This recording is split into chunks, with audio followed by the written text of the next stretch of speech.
Over the past month, your party has followed rumors of a lost treasure guarded by a powerful summoner deep beneath the ruins of a once magnificent desert palace. Although abandoned by its residents, you fought tooth and nail against vicious creatures to reach the heart of the catacombs. As your newfound party creeps slowly through the dusty tunnels of this forgotten tomb, you dismount from your giant riding lizard, and your foot sinks suddenly as you trigger a trap in the floor. An ancient sigil glows to life on the wall next to you, and a booming voice echoes through the room, calling forth figures from the dust around you. As the sand and dust coalesce, angular creatures begin to take form. Their sharp claws and bat-like wings flex as they surge forward to defend whatever lies beyond.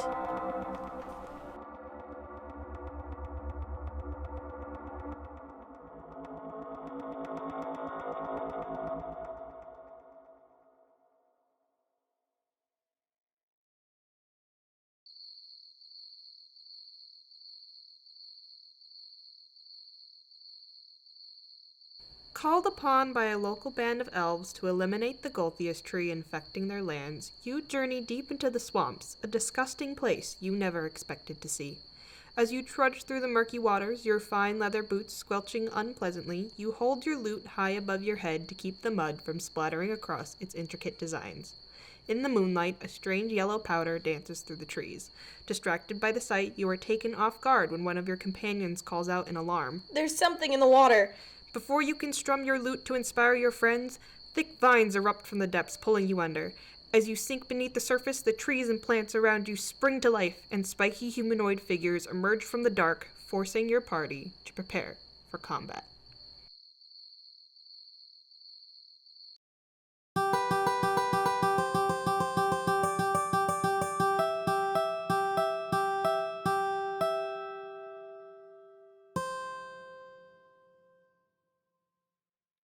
Hi, and welcome to episode 1 of Dungeon Diving. I'm Grace. And I'm Erica. So this is our first podcast ever, and it's about taking a bit of a more in-depth look and hopefully a unique perspective on some of the monsters and creatures, weapons, and like magic items, and a whole bunch of things in D&D and just generally like tabletop games.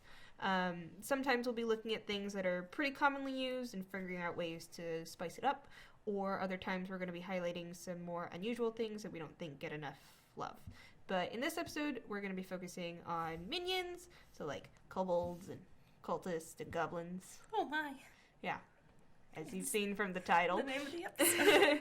Wow, how meta. Anyway, and as well as we're going to touch upon some more uncommonly used ones that we think that you should use because they're cool. So yeah, hopefully we'll give you guys some ideas to throw into like your own campaigns and stuff. Let us know what you think, and let us know if you have any other ideas that you would have contributed to our little, little conversation. But yeah, let's go ahead and dive into it. Wow. Alright, so first up, we're going to talk about more commonly used minions, so like, your kobolds and your cultists, and stuff like that. First up, obviously, a fan favorite, and what is probably the easiest to use would be kobolds. I don't know if I'd call them a fan favorite. I think most people are done with them. Yeah, but we're here to make them not done with them. Kobolds, as often, maybe even overused as they are, can be used in more creative ways, I guess, than people already use them. Oftentimes I find that, like, in encounters in, like, the books or just in random stuff, you'll, like, run into a kobold, and it's just a group of kobolds, and you just kill them for, like, pointless EXP, and there's, like, no real reason why they're there other than, like, oh, these guys are minions of Tiamat! Ah! You know what I mean? And that's kind of it. There's nothing special to the combat. Yeah. Maybe you're in a cool place, but they don't make use of that terrain, or, there are opportunities to do some interesting stuff with this, at least, story-wise and also combat-wise, if you just make some slight variations. Yeah. Or, bothered to think about it. Wow.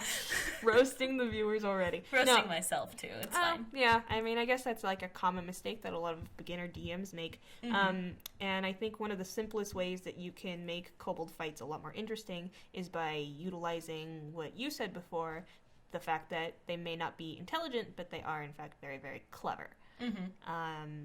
So one of those things that we talked about was what was that fight that you had talked about previously when we were like discussing this? No, it wasn't a fight, was it? Oh no. No, it was like utilizing traps in the combat and like having a kobold. Yeah. Mm-hmm. If you a lot of the time when you come across kobolds, it's more likely to be sort of in their lair rather than elsewhere.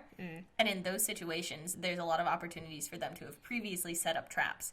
And they all know where those traps are because they're the ones who set them up and they're used to maneuvering around them. But your party doesn't. True. So if you have that sort of thing, the kobolds are, they have an advantage in that situation because they can maneuver in the area or run off down a tunnel or something and jump over the tripwire or, go around that one plate in the floor that sets off something. Mm-hmm. And, also variations of kobolds having that scattered in those fights as well. So, like, winged kobolds or... winged kobolds definitely don't get enough love. No, they do not. Use them more. They're an important asset. But another cool thing that not only kobolds, but, like, goblins and a lot of other herding type of creatures, like minions that are stronger in groups. Yeah. They can like lure off a player that's unsuspecting or trap off like the person who's lagging behind or something like that, and then ambush everyone else. That way they'll have like numbers, but you also have a way for your characters to learn not only what kind of evil DM that you are, but a way to strategize against that from ever happening again, because any good DM would use it again because it caught your players once, maybe it'll catch them again. If they haven't learned. Yeah, right. And it also punishes your players for getting stuck in that kind of murder hobo mindset that a lot of players, including myself, we've all been there. Kind of get caught up in. An easy way to do that sort of thing where you like lure off one character, if you've got someone in your group that's playing like a gnome or a halfling or something, I mean, kobolds are really tiny. They can have these sort of tunnels, and maybe you have one kobold get spotted by the party and they, zoom off and they go through this tunnel that's, too small for any of the normal medium-sized player characters to fit through, but that halfling or that goblin can go off on their own, and maybe they get solo ambushed, so... That's really cool. That's really evil, too. Yes, I am not a nice DM. Yeah, I would know. But I think another cool thing is even integrating like other minions along with the minions that like are your main minions. So I think in like the Rise of Tiamat or something like that, in the beginning you have like kobolds and cultists working together, so like cultists of Tiamat. So that's like a really cool idea. A good combination there. Yeah, and then I think even goblins and kobolds might actually be really smart, because then you can just have like layers of like symbiotic kobolds and goblins just in one giant like town, basically. I think it could be really interesting to see that combination. Off the top of my head, I can't think of a story way to make that happen, but I want it to. I mean, they could be goblins of Tiamat. Seems unlikely. I think goblins have their own goblin god. Probably. But, another cool and probably often used thing that we see is cultists, as we touched upon. Before we move on to cultists, there is something that I wanted to bring up about kobolds. I think something we see a lot with dragons is that they have like their special abilities. White dragons and silver dragons do ice related stuff. Gold and red do fire, that sort of thing. Kobolds as written don't really have those abilities. They don't have that like fire breathing or anything like that. Oh, I see where you're going. So if you have them as, minions of a white dragon, why not have one or two of them have some sort of breath ability? That's really cool. And I think, like, that's a super easy thing to give them. It's already sort of written for Dragonborn. You can just cut and paste that onto some of your for like a mini cone. Yeah, there's like a little tiny one. A tiny little ice cone for a little ice kobold. Yeah, just lower the DC a little bit, lower the damage a little bit, but it's still, a unique ability and something that the players have to look out for. Yeah, and something that's, well, I guess not original anymore, but like pretty original, you know what I mean? It's decently original. It'll make your own kind of thing. But yeah, and little adjustments like that to even like cultists, goblins, imps, that kind of stuff can dramatically change a whole like game. And it's something that your players probably won't expect. They'll be like, oh great, kobolds, but wait, there's a white one? What does that mean? What's happening? Yeah, and then they'll be a little bit thrown off, and you can do your little evil DM cackle. GM? DM? Doesn't matter? Yeah, Game Master, Dungeon Master, whatever. I like DM. DM works. Great. Another thing too is, like, I kind of want to stress this, with low-level minions like that are kind of weak, you can definitely use terrain to your advantage as well. Like, don't forget that you can put them behind some rocks to give them 3/4 cover, and suddenly they're way harder to hit. Smart. I find that, like, kind of unrelated to the whole minion thing, but I find that, like, when I DM, I have to get over this feeling of, like, feeling bad for for beating or like giving my low level creatures a brain, and you have to realize that that's kind of what your players signed up for. Yeah. I mean, I personally don't have fun if they're just being dumb and running right into my sword or exactly whatever. And I think it's just important as a DM to kind of remember that, especially a benevolent DM like myself. Okay, sure. But anyway, let's move on from kobolds, actually. Unless you had something else. No, that was it. Cultists, actually, we had some things to talk about with them, too, because I know a lot of times it's just like, you run into some cultists, and they're going to be with some, army men who are protecting them, and they're going to cast spells and do stuff to you. The basic version is they have, a couple first, maybe second level spells, not a ton of HP, and sometimes they stab you.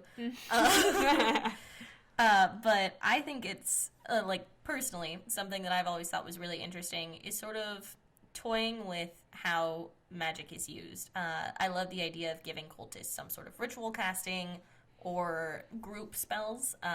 For example, I always liked the idea of if you have two characters that can cast, like each of them can cast a second level spell, maybe they perform some sort of ritual together so that when they do that, they're actually casting a third level spell of some sort, just for an example. Yeah, that would be really cool. I think we also talked about, like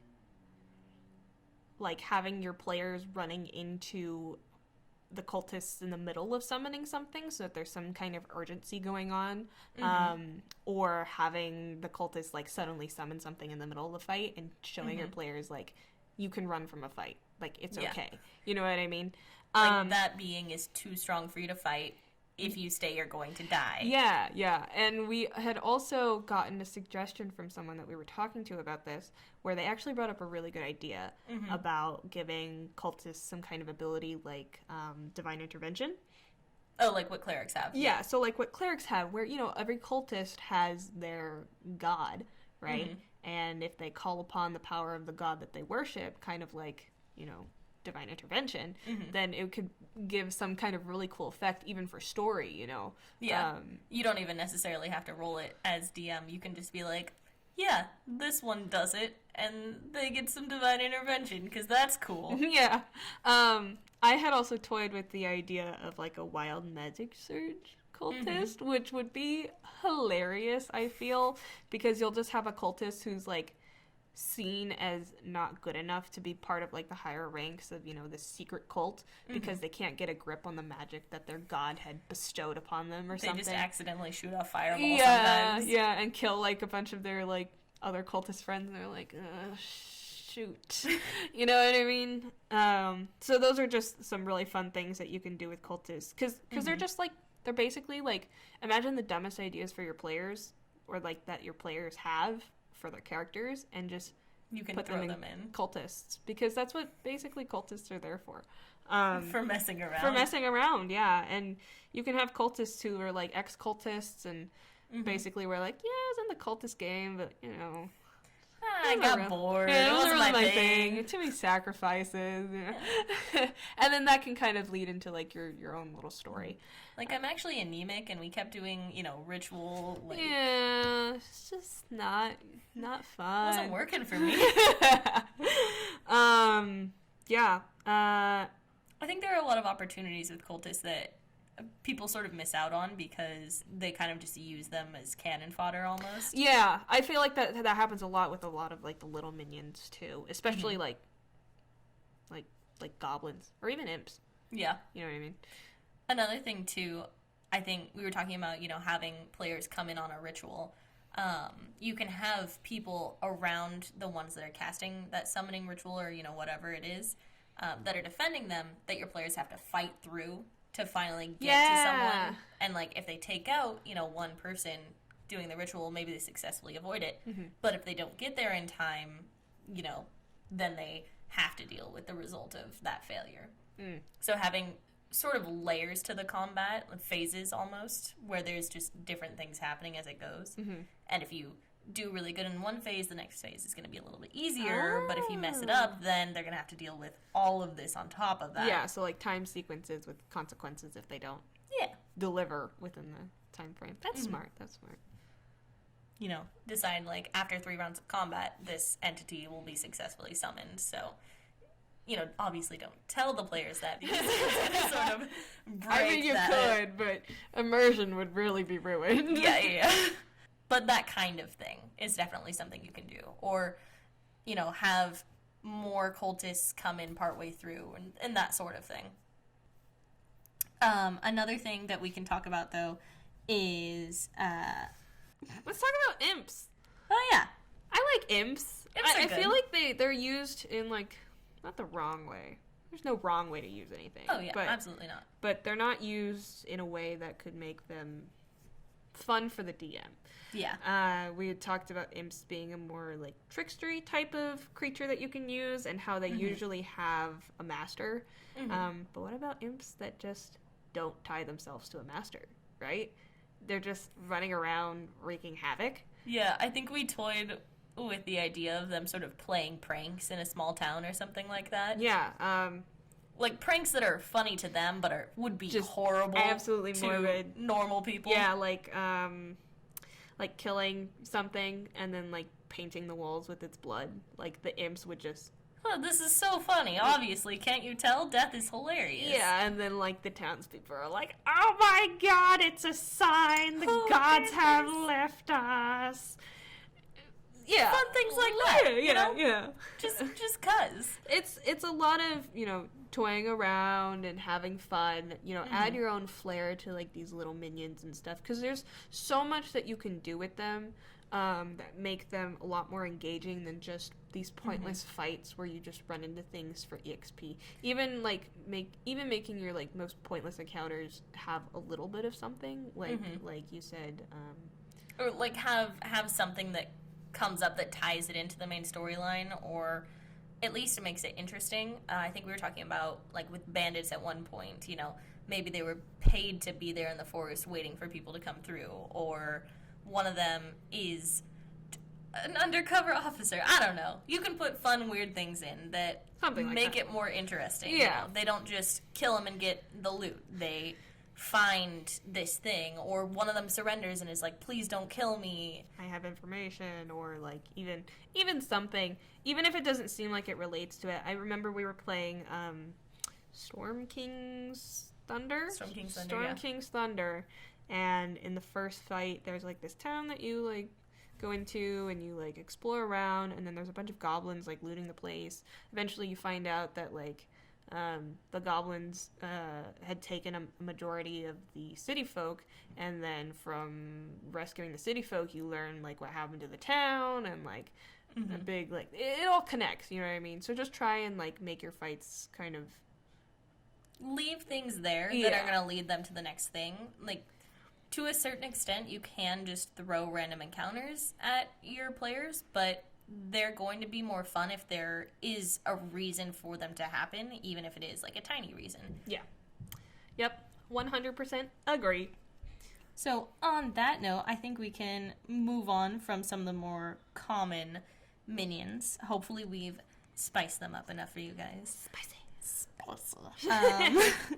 And now I think we're going to talk about some of the ones that we think are more interesting, just inherently. Yes. And yes, please. Do you want me to start with mine? Sure. Hit me with yours. Okay, so how this works basically is we're going to give you about like a 30-second, maybe less, explanation. Here, let me get my timer out so that I can tell you. Let's do 15 seconds. Oh, no. Because you really gotta, this is selling culture at its finest. Good. So you're gonna try and sell us on whatever monsters that you picked. Mm-hmm. I think we both picked 2. Yes. And you're going to give me a reason why I should use it and why they're cool. Okay. Are you going to count me in? I'm gonna count you in. Okay. Ready? 1, on go. On go. 1, 2, 3, go. You're gonna go on go. Okay, ready? 1, 2, 3, go. So the first monster that I want to talk to you about is called a mephit, and there are a bunch of different variations of them, and they're all sort of elementally associated, which I think is really great. But most important thing about mephits is that when they die, they explode, and I think that's super cool and fantastic. Wow, you have 1 second to spare. That was Nice. amazing. Thank you. That was a very good explanation. Exploding upon death is Yeah, so cute. that would sell me. That would sell me. There are, like, weirdly enough, there are quite a few monsters that are in, like, the monster manual and that sort of thing that do things like that when they die. Like, it's not just mephits. I did not know that. Darklings do it. There's a couple more. But those are kind of my favorites because Yeah. it's like, we killed it. Nice. Actually, not nice. Now you have to deal with this other thing. Are there any other reasons, like, why mephits would probably be your favorites? Other than the explodies? I mean, the explodies are fun, but I also just like that there are already so many variations of them. So there's dust, ice, magma, mud, smoke, and steam. Yeah, and we had talked about this in the intro as well. Right? Yeah. The little intro story that we did that Erica voiced, actually. Was a mephit. Was a mephit. Specifically a dust mephit. And I think they're just kind of, tiny little evil, terrible creatures with sharp claws and teeth that are a lot of fun if you just sort of go for it. Most of them have a little bit of spell casting. Yeah. And they're really diverse. They are very diverse. And they can summon Some of them, themselves, if right? you want, there's a variation where they can summon additional versions of themselves, which I think is... That's pretty cool. It's cool. It could be very annoying as a player. Yeah, but it's cool. But yeah, it's still fun. And then also I think there are great ways to do even more variations on them. So like, for example, if you're taking a mud mephit or something, throw it in a swamp with some of those, some other creatures or something, and maybe they're a little poisonous. Whoa. You a little corrosive. Yeah, like a poison acidic mud mephit. Dude, have an arcane mephit that does like intellect damage? No. Psychic damage? Psychic damage. That could be really cool, sick. actually. Yeah, that'd be sick. Put it in like the astral sea or something. Oh yeah. Oh yeah. That would be really cool. There's a bunch of ideas coming out already. So there's, first of all, already a bunch of like variations and opportunities that are just given to you. And then this is the kind of thing that it's super easy to make additional variations on. And just take like that sort of core build and transplant other, like the specifics from it. Yeah. Like it. I like it. I like it too. All right. All Is right. it my turn? I think it's your turn. Okay. So I'm going to be talking about blights. Okay.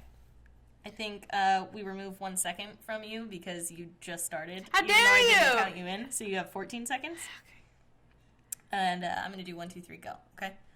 1, 2, 3, go. Okay, so blights are these plant creatures that come to life that look like, sometimes they look like humanoids, sometimes they don't. They're very vicious. They can be in forests or swamps, and they were in the beginning of our intro, and they can ambush you. And you're done. Great.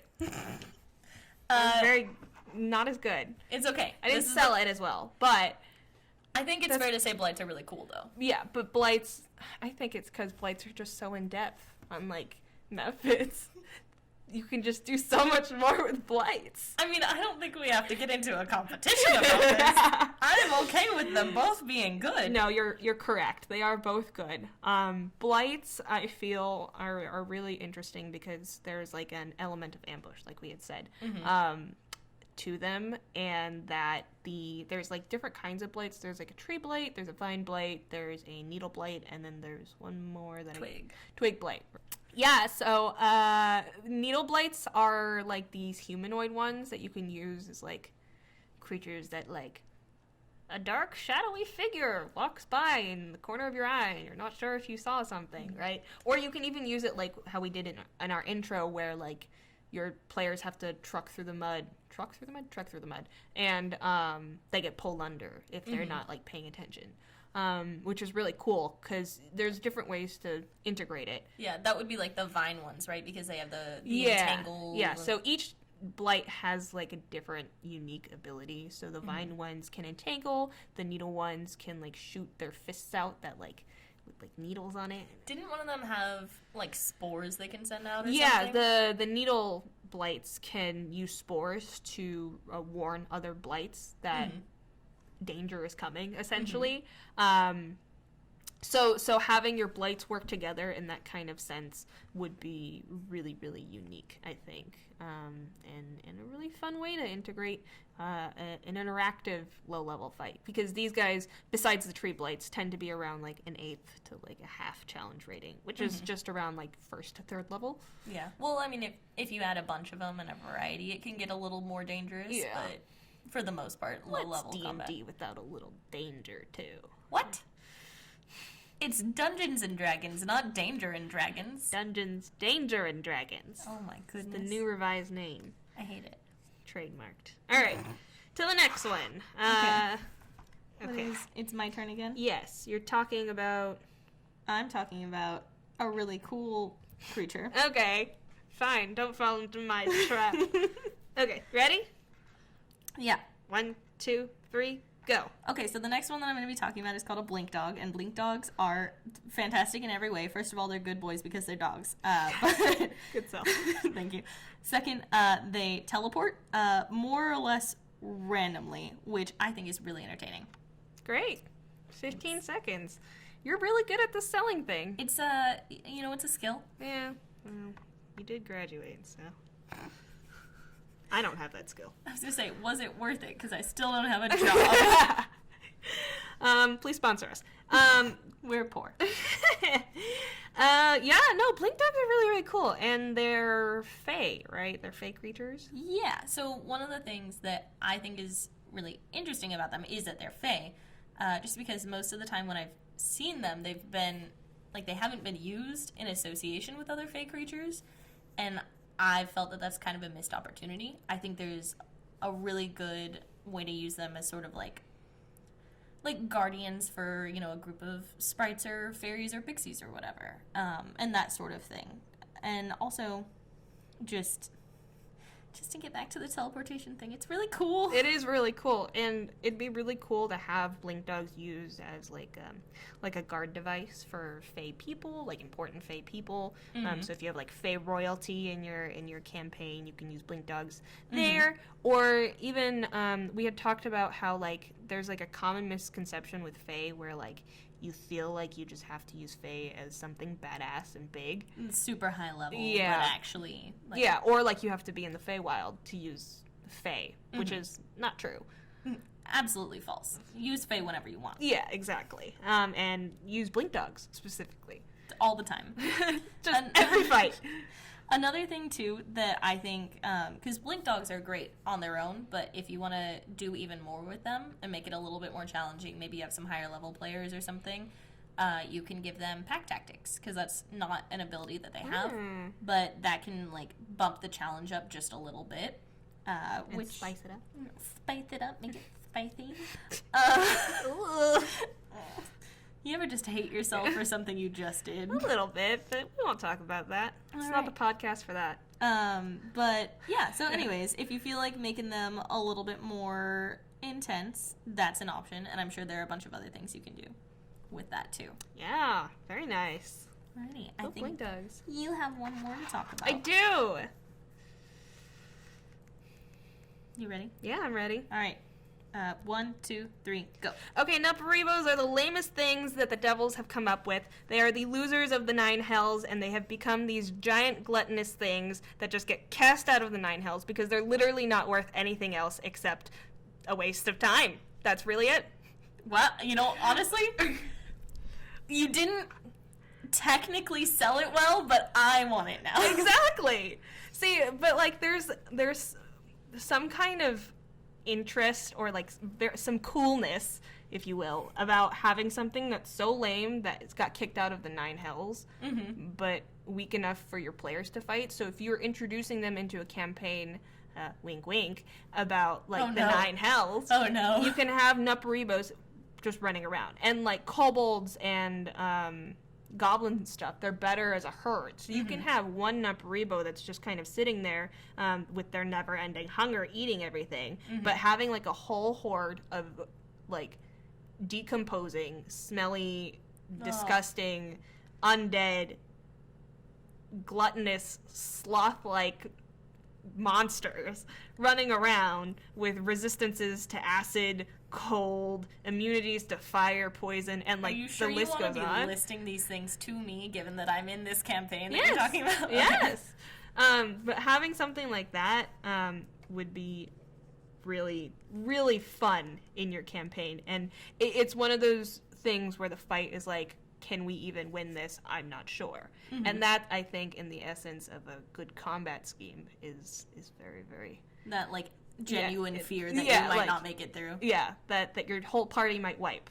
That fear is what makes players really excited. Yeah, I mean, that's always what I like during D&D. There's something to be said, for sure, about, the ones that you'll just easily be able to win. Yeah. Because you're like, I look so cool, do something really exciting. But then there's also...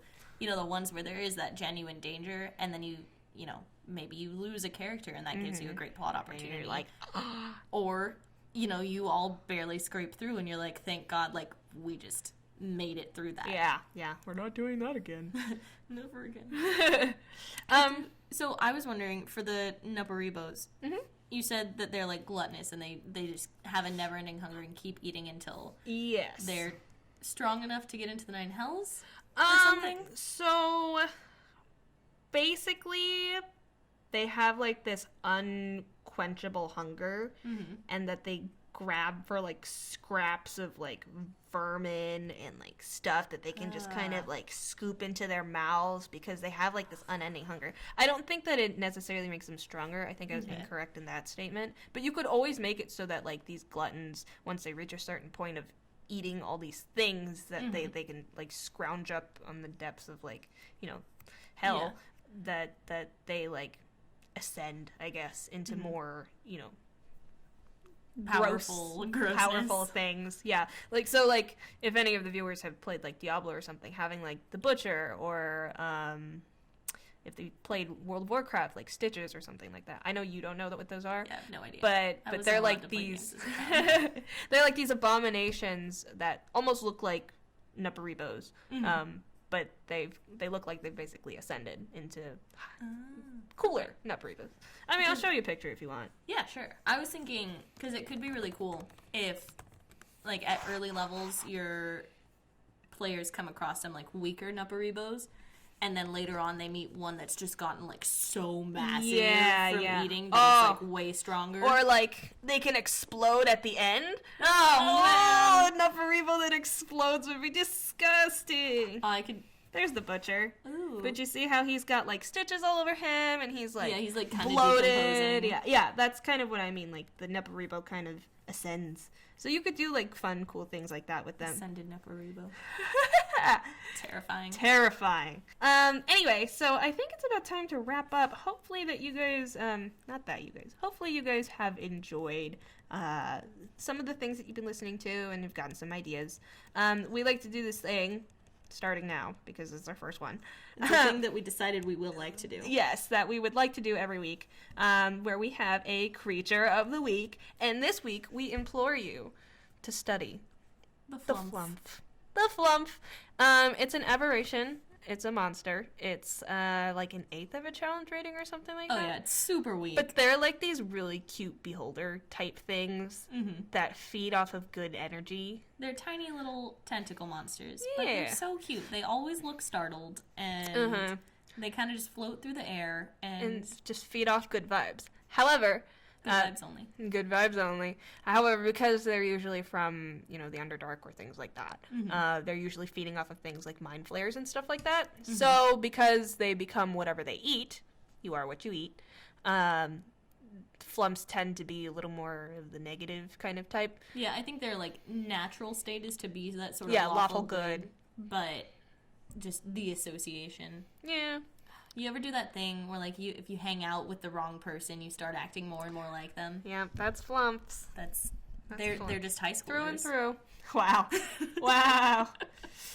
All right. So, just to wrap up, we have a couple of questions for you guys. First, how did we do? Give us your thoughts. What would you like to hear next?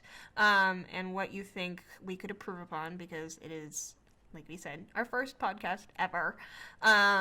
Second, what's your favorite minion monster? Or easy monster, or low-level monster? Any kind of monster that you like to throw at your low-level players. And then, finally, next week we're going to be talking about aberrations. Ooh. And so we already sort of touched on flumps, but we want to know if there is anything specific you guys would like us to cover, and what your favorite aberration is. Yeah, all right. Besides flump. Yeah, flump is taken. Sorry, guys. But yeah, thank you guys for tuning in to our first episode of Dungeon Diving. This is Grace. And I'm Erica. Thank you for tuning in. Okay, Bye-bye! bye!